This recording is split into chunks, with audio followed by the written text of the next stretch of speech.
मेरी सेल बंद किसी भी टाइम हो सकती है, इसलिए मैं तुम्हारे साथ 2 मिनट बात करना चाहता हूँ। तुम्हें क्या लगता है, तुम्हारा ऐसा ही निकल सकता है इस बार? कितने बच्चों को ये मतलब अंदर से फील हो रहा है कि मैं ऐसा ही हो सकता हूँ?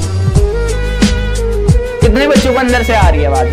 यहाँ से पता, जब मैंने एग्जाम दिया था यूपीएसआई 2017 का, तो मुझे एग्जाम में बैठे बैठे ये फील हो गया था कि मैं, आपने मैथ उठा लिया स्टार्टिंग में ही, तो आपका एग्जाम मतलब समझ लेना कि आपका कॉन्फिडेंस लूज हो जाएगा एकदम। आप ना सोच ही नहीं पाएंगे, अच्छे खासे क्वेश्चन जो आपको आते हैं ना वो भी नहीं कर पाएंगे। एग्जाम में बैठते ही सबसे पहले स्ट्रेटेजी आप अपनी बना के चलना। अपने एग्जाम में सबसे पहले अपने कौन से वाला सेक्शन सबसे पहले लेना है, और उसके लिए टाइम भी सामने लिख लेना। मैं एग्जाम हॉल में घुसा था तो मैंने यही काम किया। मैंने क्या किया, सबसे पहले मैंने एग्जाम में घुसते एक चीज देखी कि भाई मेरे को सबसे पहले हिंदी करनी है, और मुझे हिंदी को ज्यादा से ज्यादा 20 से 25 मिनट ही देने हैं। ये मेरी स्ट्रेटेजी थी। मैंने कहा भाई जीके साइंस को अगर मैं देखूंगा ज्यादा से ज्यादा इसको भी मैं 20 मिनट दूंगा, 15 से 20 मिनट, इससे ज्यादा मतलब मेरे को इन दोनों के हिसाब से नहीं देना। मैक्सिमम मिनट कितनी होगी? 45। मेरे पास 45 मिनट इन दोनों के लिए। बाकी समय कितना बचेगा? 120 मिनट होती है, तो आप जानते हैं कि बाकी भी मेरे पास 75 मिनट अभी भी बची हुई है। ठीक है ना भाई? तो मेरे पास अभी भी 75 मिनट बची हुई थी।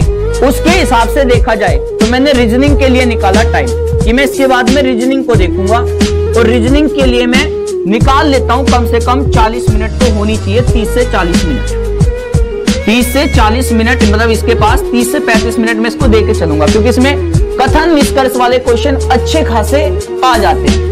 उसके बाद मैंने मैथ के लिए टाइम निकाला। मैंने सोचा कि मैथ के लिए तो मैं पूरा इसमें 40 मिनट के आसपास बचा के चलूंगा। इतना समय होगा तभी मैं एग्जाम को निकाल पाऊंगा। और ये वाली स्ट्रेटेजी आपको एग्जाम के अंदर घुसते ही आपको जो सीट मिलेगी ना, उस पे बना के चलना। और किसी भी क्वेश्चन पे मैंने सोच लिया था रुकूंगा नहीं। जब तक मेरे 20 क्वेश्चन नहीं बनेंगे तब तक मैं उसमें रुकूंगा नहीं। मैंने ऐसा ही किया। मैंने हिंदी को मात्र 20 से 25 मिनट के अंदर कर दिया। उसके बाद मैंने जीके साइंस में गया, और मुझे पता था मुझे आज आइंस्टीन बिल्कुल नहीं बनना है। जो आता है, जो नहीं आता छोड़ दिया, खत्म। उसके बाद उसको देखना ही नहीं है, उसको मुझे देखना ही नहीं है। मैंने तुरंत छोड़ दिया, मुझे पता नहीं होगा। मेरे को केवल 16 क्वेश्चन आते थे जीके साइंस में, ओनली 16 क्वेश्चन, और मेरे पास कितने क्वेश्चन बचे थे?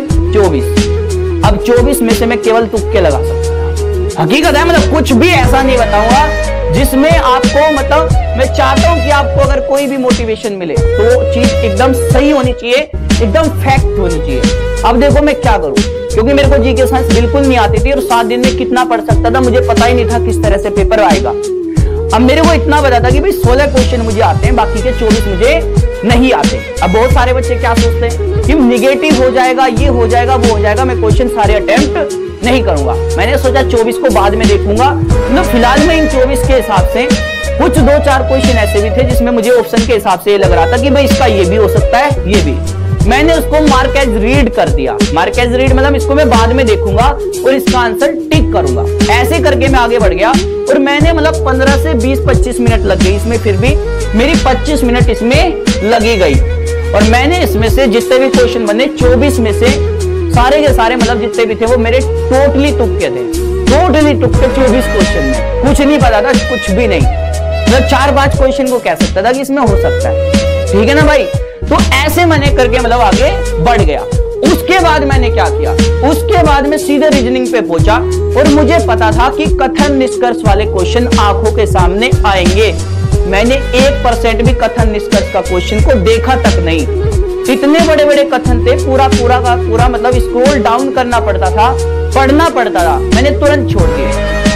मैंने देखा कि मेरे 30 क्वेश्चन हुए हैं, अभी भी 10 क्वेश्चन बचे हुए हैं, लेकिन मैंने उन 30 में से वही किया जो मुझे तुरंत आ रहा था।